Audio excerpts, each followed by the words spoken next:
हाँ, तो देखो इस प्लेलिस्ट में देखो कोई भी सब्जेक्ट हो, मैथ हो गया, साइंस हो गया, बायो और तो केमिस्ट्री, कोई भी सब्जेक्ट हो, हर सब्जेक्ट में ये क्वेश्चंस आते हैं। जिस क्वेश्चन का जवाब आपको आज नहीं पता होता है, लेकिन जो उसमें एक्सपर्ट होता है उस टीचर को पता होगा। ठीक इसी तरीके से तो स्टॉक मार्केट के सब्जेक्ट, फाइनेंस के सब्जेक्ट में भी क्वेश्चंस हैं, जवाब नहीं पता है, लेकिन टीचर मिलेंगे तो जवाब पता होगा। इसलिए जो भी जितने भी क्वेश्चंस उठते जाएँ इस जर्नी में, उस सारे क्वेश्चंस को मतलब रिकॉर्ड करके इस प्लेलिस्ट में डालते जाओ, ताकि कभी फ्यूचर में कोई टीचर मिले तो उससे ये मतलब वो क्वेश्चंस पूछ पाएँ। रिकॉर्ड इसलिए करो ताकि वो क्वेश्चंस से, क्योंकि टाइम के साथ कितने सारे क्वेश्चंस आएँगे, सारे भूल जाओगे, ज़्यादातर भूल जाओगे।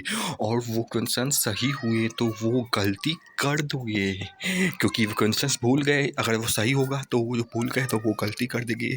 इसलिए गलती ना करो, इसलिए रिकॉर्ड करते जाओ। जैसा कि आज का क्वेश्चन है कि तो देखो मैथमेटिक्स ऑफ स्टॉक मार्केट, जैसा पुष्कर ठाकुर की वीडियो में जो था वो मतलब था, जैसा कि ग्राफ था, यहाँ से ऊपर गया तो मान लो यहाँ पे 1 करोड़ था, तो अब नीचे आएगा तो मान लो 70% गिर गया, तो अब ये 30 लाख बन गया।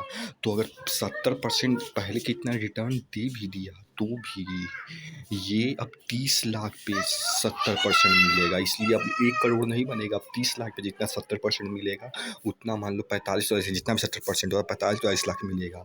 तो ये जो प्रॉब्लम्स हैं, ये जो प्रॉब्लम है, ये इस तरीके से हम इसमें इन्वेस्ट करते तो यहाँ पे भी तुमको क्या यहाँ पे ये मनी निकाल लेना चाहिए था, क्योंकि मान लो यहाँ पे 1 करोड़ था, यहाँ पे इतना नीचे गया, मान लो 50% गिरा होगा तो अब वो 50 लाख हो गया। तो क्या निकाल लेना चाहिए था, या तो फिर अब 50 लाख भी यहाँ पिछले हाई इतना गया भी तो 50 लाख पे 50% यानी कि 25 लाख, यानी कि अब 75 लाख। यहाँ 1 करोड़ देखो 75 लाख हो गया, अब 50 लाख 25% मिलेगा। तो इसी तरीके से यही सवाल है कि इस तरीके से जब भी नीचे जाए तो क्या निकाल लेना चाहिए, क्योंकि मान लो 50% गिरा होगा तो वो तो अब कम हो गया, तो क्या निकाल लेना चाहिए, या तो फिर ऐसा नहीं होता है वापस ऊपर जाएगा तो और यहाँ पे 1 ही करोड़ होगा इस तरीके से, या तो फिर नहीं होता होगा, इतना गिरा तो वापस ऊपर जाएगा तो 1 ही करोड़ होता होगा। पता नहीं, लगता तो नहीं ऐसा होता होगा। यही तो सवाल है जिसका जवाब कभी ना कभी जानता है।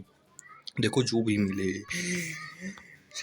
सबसे पूछते चलो, कोई अगर मिले तो जब क्योंकि ये काफ़ी इंपॉर्टेंट सवाल है। जब भी इन्वेस्टमेंट करोगे हर 5 से 10 साल में 50-60-70% गिरेगा ही, तो यहाँ से निकाल लेना चाहिए। और यदि नहीं निकालोगे तो इस पे 25% लगेगा, तो पिछले बार इतना नहीं बनेगा।